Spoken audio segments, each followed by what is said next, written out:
আসসালামু আলাইকুম। কল্পনাস lifestyle blog থেকে আমি কল্পনা আপনাদের আরও একটি নতুন ভিডিওতে ওয়েলকাম করছি। কাছে দূরে যে যেখান থেকে আমার আজকের ভিডিওটি দেখছেন, আশা রাখছি আল্লাহর রহমতে সবাই ভালো আছেন, সুস্থ আছেন। আমরাও আল্লাহর রহমতে আপনাদের দোয়া ও ভালোবাসায় বেশ ভালো আছে আলহামদুলিল্লাহ। আজকের ভিডিওটি আমি রাতের বেলা থেকে শুরু করেছি। এখানে কিছু ক্যাপসিকাম ফ্রোজেন করে রাখবো। তো ক্যাপসিকামগুলো যেহেতু 2 দিন আগে নিয়ে আসা হয়েছিল, তো আজকে ভাবলাম যে একটু ফ্রোজেন করে রেখে দেই। তো এই শীতের সবজিগুলো কিন্তু গরমের সময় পাওয়া যাবে না, তো তার জন্যই কিছু জিনিস আমি একটু একটু করে ফ্রোজেন করে রাখছি যাতে প্রয়োজনে ব্যবহার করতে পারি। তো আমার কাছে আজকে এক কালার ক্যাপসিকামই ছিল, আর এটাই আমি ফ্রোজেন করে রাখছি। আবার যখন অন্য কালার নিয়ে আসবে তখন সেগুলো ফ্রোজেন করে রাখবো। তো আজকে আমি ক্যাপসিকাম আর কিছু ব্রকলি ছিল, অল্প ব্রকলি ছিল, তো দুইটা আমি একটু হালকা ভাপিয়ে নিলাম। তারপর ঠান্ডা পানি দিয়ে ভালো করে ধুয়ে এখন একটু শুকাতে দেব ফ্যানের বাতাসে। শীতের সবজির মধ্যে ক্যাপসিকাম, তারপর মটরশুঁটি, ব্রোকলি এগুলো যদি ফ্রোজেন করে রাখা হয় তাহলে কিন্তু সারা বছরই শীতের যে সবজির স্বাদটা সেটা কিন্তু পাওয়া যায়। তো আমি মটরশুঁটি ফ্রোজেন করে রেখেছি, আর এখানে যে বাকি সবজিগুলো আছে একটু একটু করে সবগুলোই রাখবো। তো নিচে আমি একটা কাপড়ের উপর এটা কিছুক্ষণ সরিয়ে রেখেছিলাম ফ্যানের বাতাসে। তারপর একটা টিস্যুর সাহায্যে চেপে চেপে যে এক্সট্রা পানিগুলো আছে সেগুলো তুলে নিচ্ছি। আর এগুলো যদি একটু শুকনো শুকনো রাখা হয় তাহলে কিন্তু বরফ কম জমে, আর এগুলিতে যদি একটু ভেজা ভেজা থাকে তাহলে কিন্তু অনেক বরফ জমবে। তো আমি এগুলো একটু পানি একদম শুকিয়ে তারপর বক্সে উঠিয়ে রাখছি। তো আমার ফ্রিজটা যেহেতু ছোট এবং আমার একটাই ফ্রিজ, তো চাইলেও কিন্তু অনেক কিছু ফ্রোজেন করে রাখতে পারি না।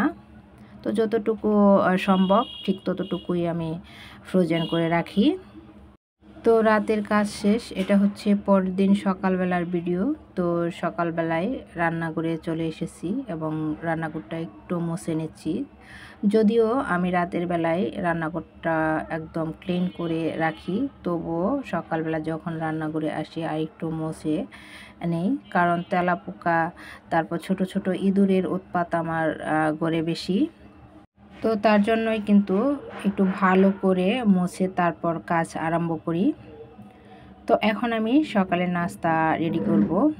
ইদানিং আমার কাজ করার রুটিনটা একভাবে থাকছে না, কারণ রামিসার স্কুলের রুটিনটা এখনও ঠিক হয় নাই।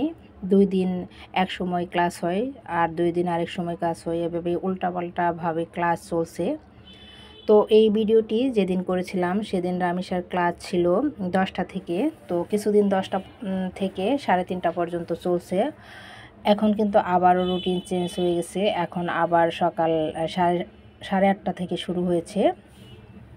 তো যেহেতু সেদিন 10টা পর্যন্ত সে বাসায় ছিল, তো আমি আস্তে ধীরে নাস্তাটা রেডি করে দিচ্ছি রামিসাকে এবং আমরাও খেয়ে নেব। আর রামিসা সকালবেলা উঠেই হাত মুখ ধুয়ে তারপর পড়তে বসেছে, আর আমি রান্নাঘরে চলে এসেছি নাস্তা রেডি করার জন্য। আর বাবু ঘুমাচ্ছে। তো বাবু যেহেতু একটু দেরি করে ঘুম থেকে ওঠে, তার জন্য কিন্তু সকালে কাজটা আমার অনেক বেশি সহজ হয়। তো রামিসাকে আমি নাস্তাটা দিয়ে আসতেছি। রামিসা এখানে বিছানায় বসে পড়তেছে আর আমি ওকে নাস্তাটা দিয়ে গেলাম। তো সকালের নাস্তা খাওয়া শেষ, এখন আমি দুপুরে রান্নার জন্য প্রিপারেশন নিচ্ছি। আমি সকালের নাস্তা খাওয়ার পরপরই কিন্তু দুপুরে রান্নাটা করে ফেলি। যতদিন পর্যন্ত রামিসার রুটিনটা মানে 10টা থেকে ছিল, তখন কিন্তু আমি 10টার মধ্যে সমস্ত কাজ শেষ করে তারপর রামিসাকে নিয়ে স্কুলে বের হয়েছি। তো যেহেতু ওর 10:30 থেকে ক্লাস, তো আমি বাসা থেকে কিন্তু 10টার মধ্যে বের হই। আর আমার 10টার মধ্যে সংসারের যত কাজ আছে, ঘর গুছানো থেকে শুরু করে রান্না বান্না সব কিছু কিন্তু আমি কমপ্লিট করে ফেলি। জাস্ট 2 ঘন্টা টার্গেট নিয়ে আমি কাজটা করি। তো টার্গেট নিয়ে কাজ করলে কিন্তু আসলে খুব দ্রুতই কাজ শেষ হয়। আর কাজের মধ্যে যদি কোনো রকম মোবাইল বা অন্য কোনো কাজ না করা হয়, তাহলে কিন্তু আমি খুব ঝটপটি রান্না বান্না ঘর গোছানো সব কিছু করে ফেলতে পারি।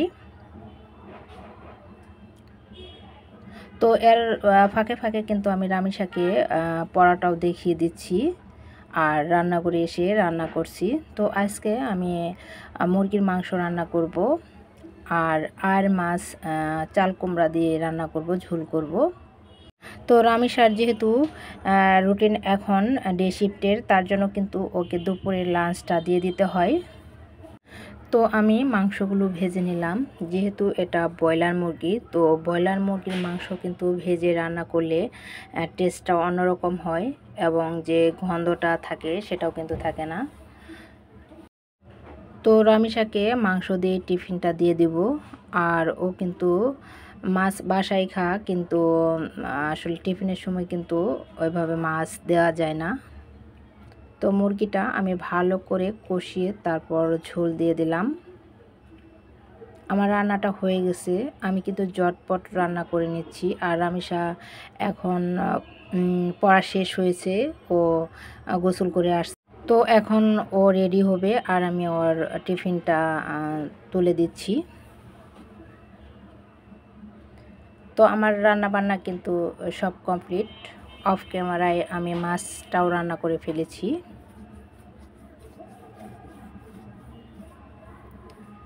তো রামিসা সালাদ খেতে পছন্দ করে, আমি কয়েক টুকরা গাজরের দিয়ে দিলাম, গাজর দিয়ে দিলাম আর 2 টুকরা শসার দিয়ে দিলাম।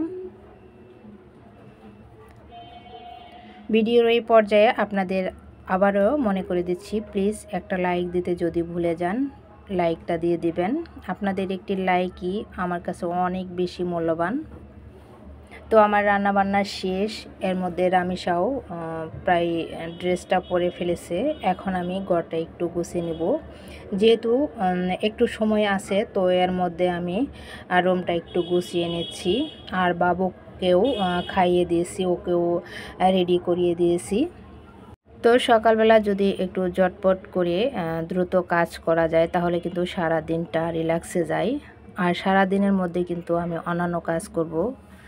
আমি যেহেতু সেলাই কাজ করি, তো ফ্রি টাইমটা কিন্তু আমি সেলাই কাজ করতে পারবো।